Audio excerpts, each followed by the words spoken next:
Would I be the a-hole if I signed away my right to my kids? I'm a single mom of two wonderful boys, and I honestly feel lucky about how they've turned out. They're both giants for their age, but so kind and sweet. I share custody with my ex-husband, Drew. We've been divorced for 5 years now, and every year, it's becoming harder and harder to support us. It's all my fault, and I don't know what else to do. I was with my husband for 14 years, married for 11. We got married relatively young and had kids soon after. I remember the last couple of years feeling trapped in my marriage. Life became very monotonous and boring. I felt resentment for missing out on my youth and not being able to join my friends on night outs. Drew and I grew apart. We neglected us, or maybe I neglected him, and he stopped trying. Who knows? But it certainly wasn't exciting. All these feelings built up in me until one day I told him I wanted a divorce.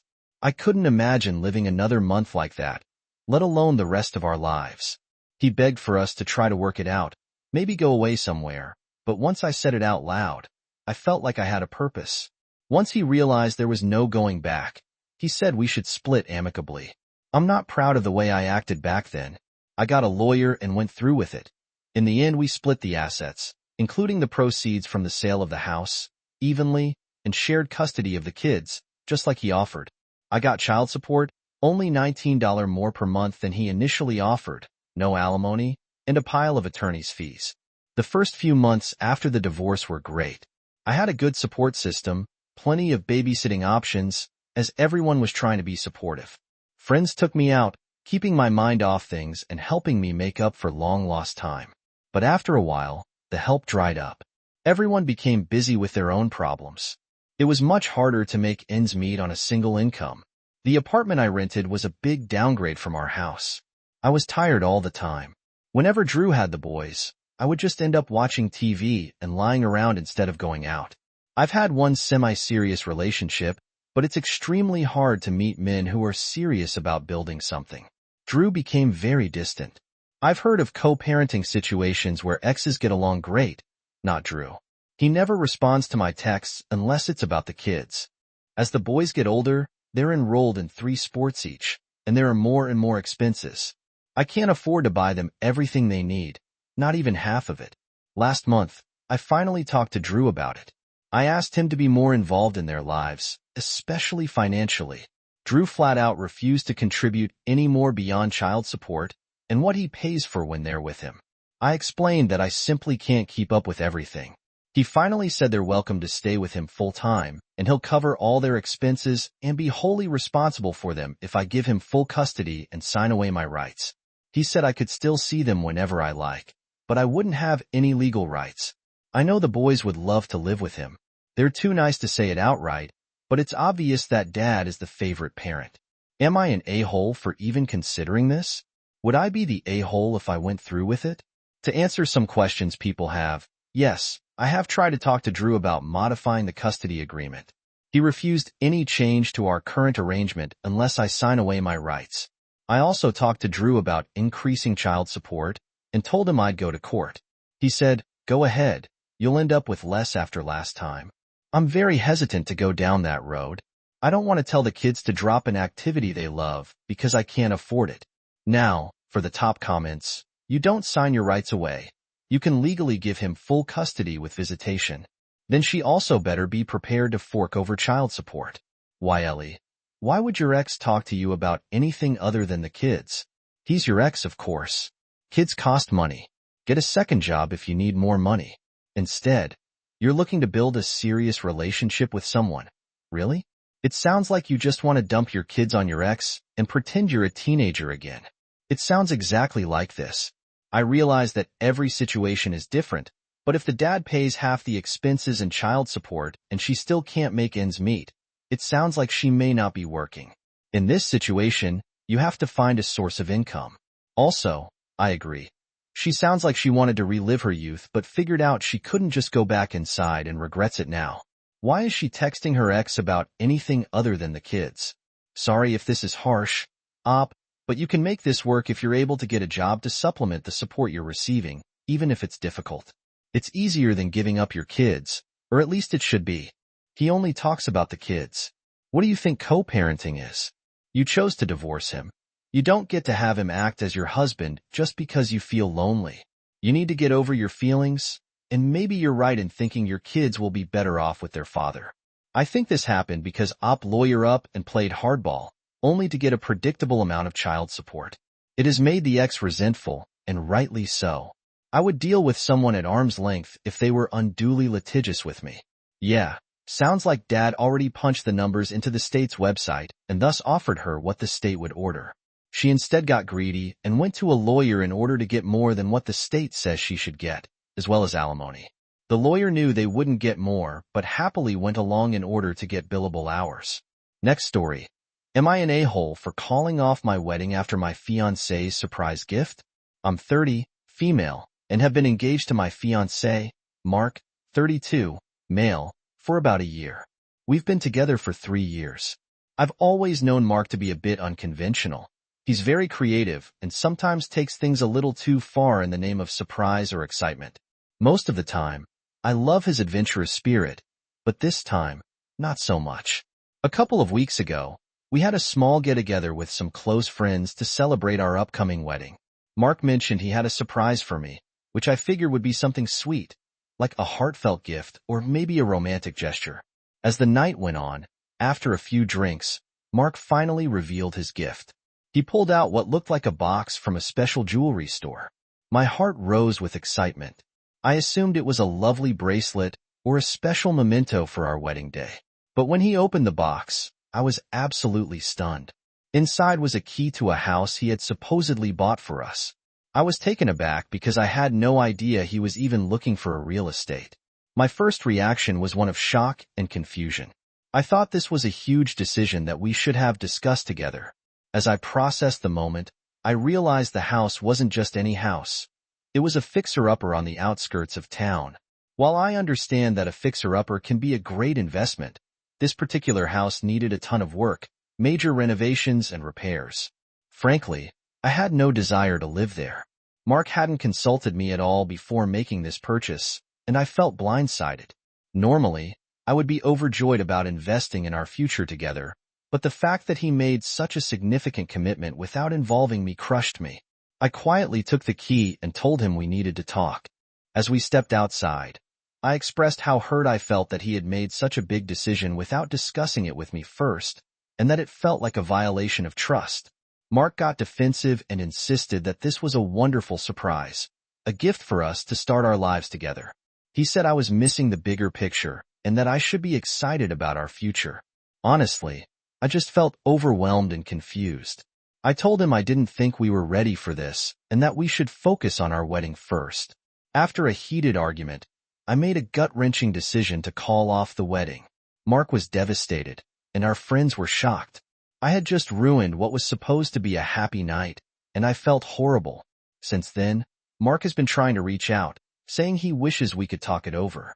But I can't shake the feeling that he disrespected my feelings and my input in our relationship. I've been reflecting on whether I overreacted. Am I an a-hole for calling off the wedding after a surprise gift? Not at all. Making a major life decision without you isn't a good way to start a marriage. It also sets a precedent for the marriage. Not only is it a surprise house, it's a surprise fixer-upper that's not even a gift, it's a job. I don't think anyone would assume their partner would want to be left out of such an important choice, and most likely she wasn't on the title if he already purchased it. Not the AOL, that was my takeaway too. He buys it himself, and it is not marital property. Correct me if I'm wrong, but if he bought the house without you, then it's in his name, he's the sole owner. But he wants you to help pay for the renovations? Nope, bad move. If the marriage fails, it's still his house, and you'll be left with nothing. This buying a surprise house before marriage means it is his house. It's a classic tactic of manipulative partners to secure assets in their own name before marriage, then use their partner's contributions to improve those assets without giving them any ownership rights. Not terrible judgment in Mark's part, but a real problem here was his response when you pointed out the obvious. He argued with you. The light bulb didn't go on for him that you don't make decisions like this without your partner. This is a sign that he'll surprise you with a new puppy, his brother moving into your house, or quitting his job to take out a one-free family business and then argue with you when you say it should have been discussed first. Plus, A fixer-upper sounds hideous. Exactly. Mark didn't just sign up for a huge financial obligation she never asked for, but for a chaotic mess life going AFF fixer-upper. Not everyone is excited by that. It took away her autonomy and demanded she be excited about it. My heart would have sunk just like Ops. Not the a-hole, and maybe this was just the wake-up call Op needed. Next story. Would I be the a-hole if I leave a state, abandoning my family? I'm 25 years old and female, and I moved 3 hours away from home to live with my boyfriend, who was fortunate enough to land a government job. 2 of our friends also moved with us about 3 months ago. This move was largely due to my mom, who is 61 years old, consistently taking most of my money, leaving me with almost nothing to my name. She had surgery on her back this morning, so I took off work and returned home for 3 days to help her and take care of my high support needs autistic twin brother, who is also 25 years old.